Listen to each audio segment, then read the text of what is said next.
여름의 마지막 토익 어떻게 보셨나요? 오늘 예시 시험 난이도는 전반적으로 중상 정도였습니다. 파트별로 보면 파트 1은 중, 파트 2는 상, 파트 3는 중, 파트 4는 중상 정도였네요.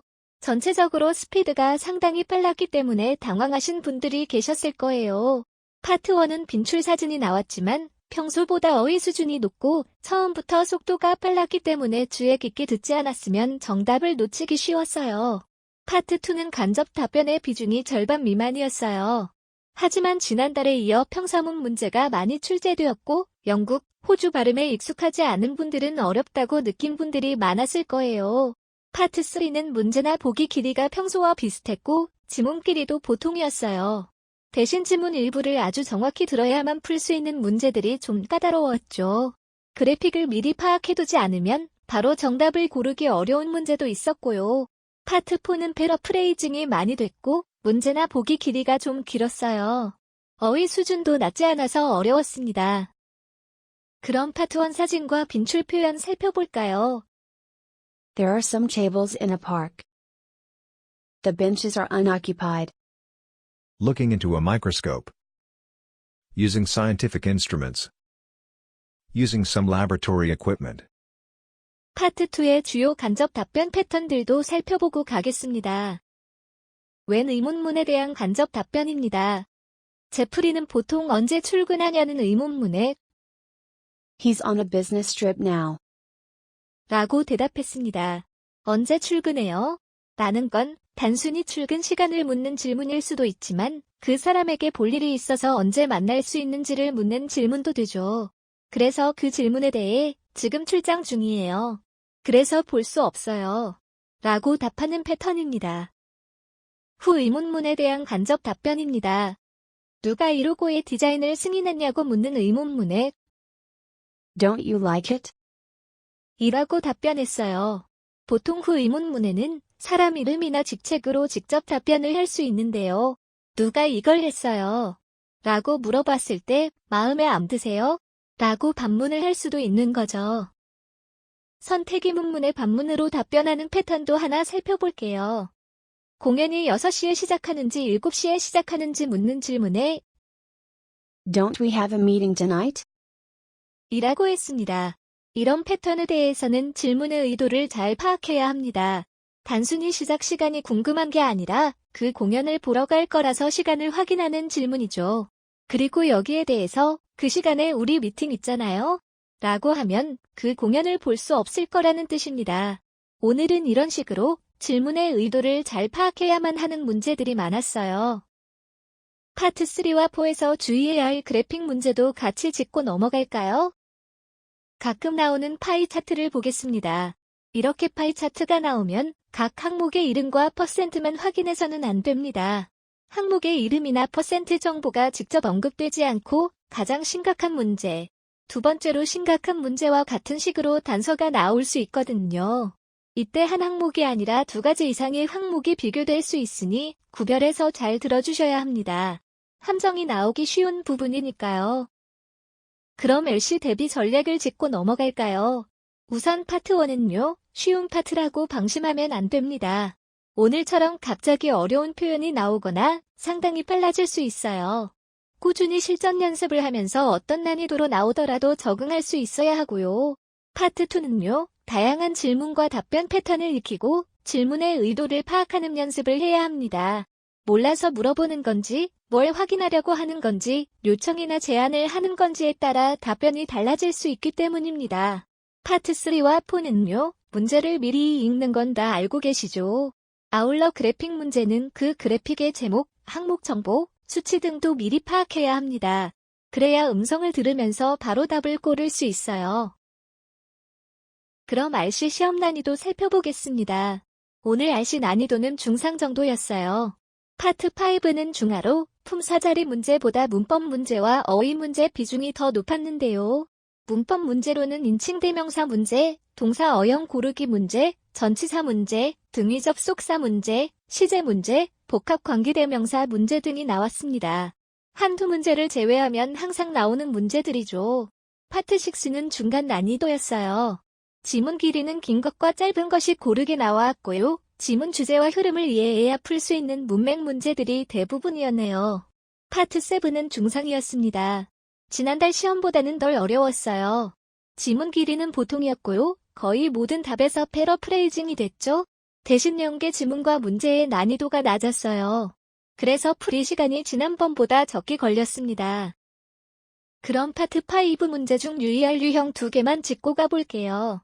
품사 자리 문제 중 전치사 포의 목적어 자리에 오는 것을 고르는 문제가 있었어요. 정답 후보는 명사인 A와 동명사인 B였는데요. 클래시즈4가 무엇 누구를 위한 수업이라는 의미니까 입문자들, 초보자들을 의미하는 명사 A가 정답이었습니다. 이렇게 품사 자리 문제 중에서도 정답 후보들 중 더 적절한 뜻을 고르라는 문제가 나오는데요. 어떤 품사가 들어가야 되는지만 알면 되는 문제보다는 난이도가 좀 더 높죠. 산타토익 문제풀이 데이터를 살펴보면 이와 유사한 문제에 대해 600점대 유저의 정답률은 53.9%, 700점대 유저의 정답률은 67.0%, 800점대 유저의 정답률은 75.2%였습니다. 답을 바로 알 수 있는 품사자리 문제보다는 약간 낮은 수치예요. 이건 뭘 의미하냐면요. 여러분들이 품사자리 공부를 하실 때 정답으로 고르는 단어의 뜻도 잘 아셔야 한다는 이야기예요. 두 번째 문제가 좀 어려웠습니다. 문장을 살펴볼까요? arrives라는 동사와 is라는 동사가 2개 있는 문장이죠. 접속사도 없고 2개의 동사 모두 주어라고 할 만한 게 없어요. 이때는 빈칸부터 first까지가 뒤에 있는 동사 is의 주어라고 의심을 해보셔야 합니다.